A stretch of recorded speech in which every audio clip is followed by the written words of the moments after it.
Welcome back to Say No To Lashon Hara, day 47. This entire series is being done as a zechut for Refuah Shlema for Chana bat Sima Fega.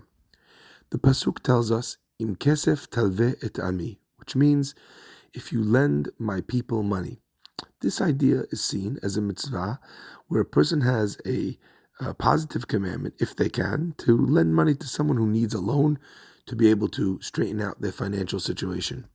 In some cases, that loan is actually a bigger mitzvah even than giving tzedakah, because it allows the person the dignity of not feeling like they're a charity case, but also it helps the person get back on their feet and not need to perennially take tzedakah. Now, this mitzvah, im kesef talveh et ami, is a mitzvah that sometimes does not get fulfilled. So someone comes to you and says, I asked so-and-so for a loan, and the person told me he unfortunately can't afford to extend me a loan at this time. Meanwhile, you happen to know, let's say you even know for sure you're his business partner, you know exactly how much money he has or how much money he's making, and you know that he can afford it, and he has plenty of money to be able to loan this loan, and the only reason that he's not doing it is because he selfishly wants to hold on to his money.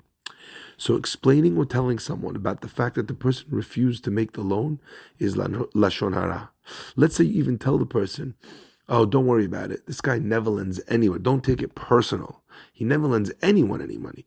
That also is Lashon Hara.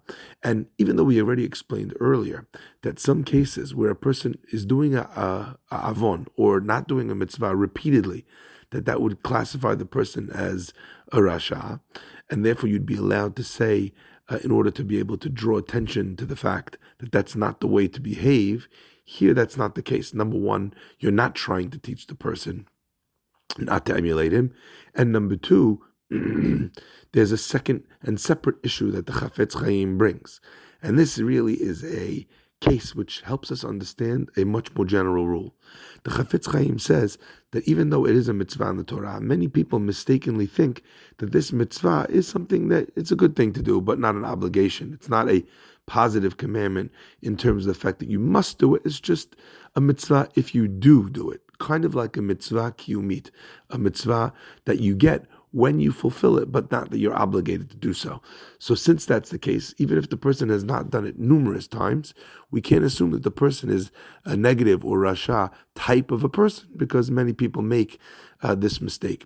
If this person who's tried to get the loan now turns around and tells other people bitterly about the fact that he didn't get a loan and this guy is so selfish, he can't even make a loan for X amount of money when he has X amount of money, if his motivation is to get even, then that's considered nikama.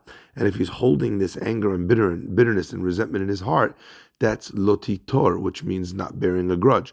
So we find that even in scenarios like this, it is asur to speak about someone, words of Lashon Hara, expressing that they did this thing that was wrong.